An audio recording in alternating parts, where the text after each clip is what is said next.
Hello' everyone সকলোকে welcome জনাই আজিৰ ভিডিঅ'টো আৰম্ভ কৰিব গৈছোঁ।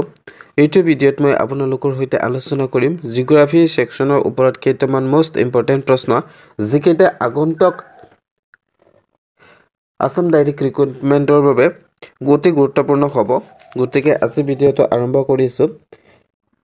এছিয়াৰ ভিতৰত আটাইতকৈ বৃহৎ চাহ গৱেষণা কেন্দ্ৰ অৱস্থিত ঠাইখনৰ নাম কি? ইয়াৰ শুদ্ধ উত্তৰটো হ'ব অপশ্যন ডি টোকলাই।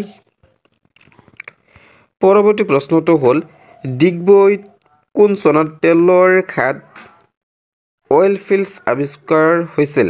ইয়াৰ শুদ্ধ উত্তৰ হ'ব অপশ্যন বি 1849 চনত। অসমৰ সৰ্বাধিক চাহ বাগিচা থকা জিলাখন হ'ল? ইয়াৰ শুদ্ধ উত্তৰ হ'ব অপশ্যন চি শিৱসাগৰ। ইয়াৰ শুদ্ধ উত্তৰ হ'ব। পৰৱৰ্তী প্ৰশ্নটো হ'ল শস্য নিগম limited Assam seeds corporation limited গঠন কৰা হয়। ইয়াৰ শুদ্ধ উত্তৰটো হ'ব অপশ্যন চি 1967 চনত। পিছৰ প্ৰশ্নটো হ'ল অসমৰ ফৰেনচিক লেবৰেটৰী থকা ঠাইখনৰ নাম হ'ল? অপশ্যন এয়া হ'ব শুদ্ধ উত্তৰ গুৱাহাটী। নেক্সট প্ৰশ্ন ব্ৰহ্মপুত্ৰৰ ওপৰত নিৰ্মিত চতুৰ্থখন দলঙৰ নাম হ'ল? ইয়াৰ শুদ্ধ উত্তৰটো হ'ব অপশ্যন চি বগীবিল। পৰৱৰ্তী প্ৰশ্ন হ'ল অসমত পোনপ্ৰথমে চাহ বাগিচা আৰম্ভ হোৱা কোনটো চনটো হ'ল? ইয়াৰ শুদ্ধ উত্তৰটো হ'ব অপশ্যন চি 1833। পৰৱৰ্তী প্ৰশ্নটো হ'ল অসমৰ মাজেৰে কিমানটা ৰাষ্ট্ৰীয় ঘাইপথ পাৰ হৈ গৈছে? ইয়াৰ শুদ্ধ উত্তৰ হ'ব অপশ্যন এ 12। নেক্সট প্ৰশ্ন উত্তৰ পূব সীমান্ত ৰেলৱেৰ মুখ্য কাৰ্যালয় অৱস্থিত? ইয়াৰ শুদ্ধ উত্তৰটো হ'ব অপশ্যন ডি মালিগাঁও। নেক্সট প্ৰশ্ন অসমত সৰ্বপ্ৰথম কেতিয়া ৰেল সেৱা আৰম্ভ হয়? ইয়াৰ শুদ্ধ উত্তৰ হ'ব অপশ্যন চি 1884 চনত।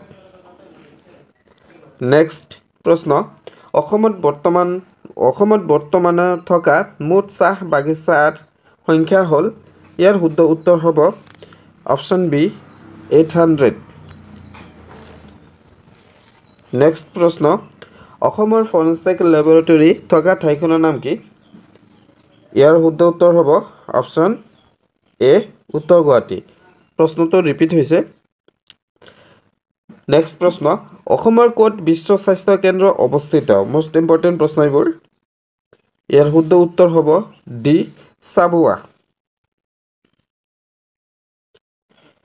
ভাৰতৰ প্ৰাচীনতম তেল উৎপাদনকাৰী ৰাজ্যখন হৈছে? ইয়াৰ শুদ্ধ উত্তৰ হ'ব অপশ্যন এ অসম।